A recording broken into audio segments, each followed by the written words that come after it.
Assalamualaikum warahmatullahi wabarakatuh. Perkenalkan, saya mahasiswa Muhammad Adi Saputra dengan NIM 1810201069 dari kelas 5B dengan kelompok B1. Baik, di sini saya akan menjelaskan tentang apa itu varikokal, yaitu dari definisi, penyebab, terus pengobatannya bagaimana. Nah, untuk varikokal sendiri, apa itu varikokal? Nah, varikokal itu biasa disebut dengan pembengkakan pada pembuluh darah vena dalam di dalam skrotum.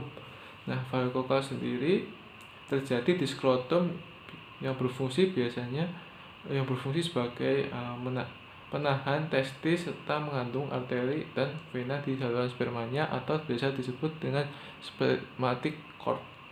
Nah, pada setiap testis di atas skrotum pembuluh darah yang membawa darah dari testis ke penis tersebut seharusnya tidak dapat teraba atau terasa, tetapi pada kasus varikokal itu dapat teraba dan terasa pada skrotum seperti cacing-cacing. Nah, kondisi tersebut tuh biasanya sama seperti varises pada tungkai kaki atau pada kaki. Nah, untuk varikokal sendiri biasanya sekitar 15-20% pria yang menyebabkan salah satu infertilitas pada pria. Nah, untuk untuk penyebaran sendiri biasanya terjadi pada remaja dan dewasa, dan untuk anak-anak sendiri jarang terjadi. Terus sekitar 21-41 pria yang menderita varikokal itu biasanya menderita yang namanya infertilitas. Terus diperkirakan sekitar 20-50% hanya mengalami gangguan kualitas sperma, terus volume sperma itu volume testis itu sendiri. Terus biasanya varikokal itu sering terjadi pada area kiri dibanding area kanan.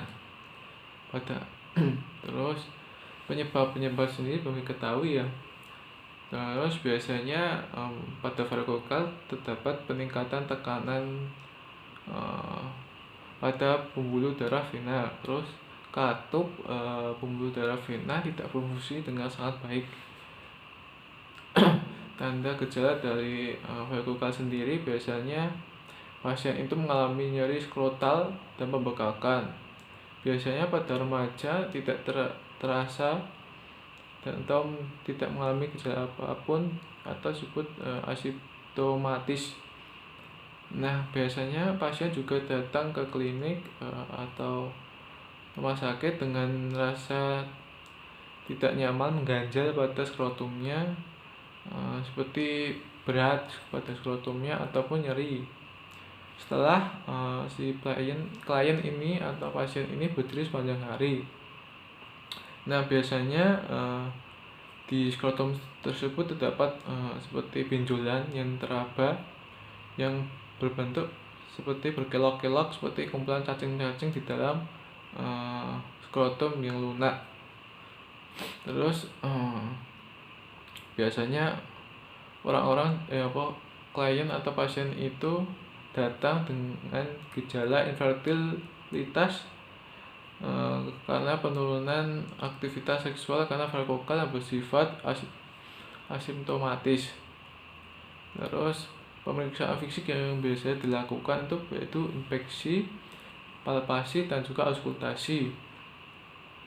Terus pengobatan dari varikokal sendiri ada dua, yaitu dengan operasi. Itu biasanya pembuluh darah yang mengalami dilatasi itu diangkat, terus dilakukan di antara 3 tempat. Terus ada juga yaitu embolisasi, yaitu penempatan kateter kecil di pembuluh darah dan suntikan partikel untuk menghambat atau memblokir aliran darah. Komplikasi biasanya pada penderita varikokal mengalami yaitu mengecilnya testis. Terus kemandulan.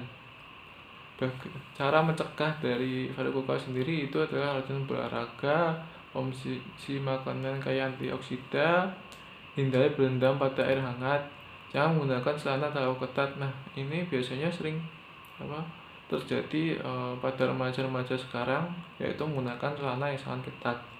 Terus padahal itu tidak sehat ya untuk testis kita.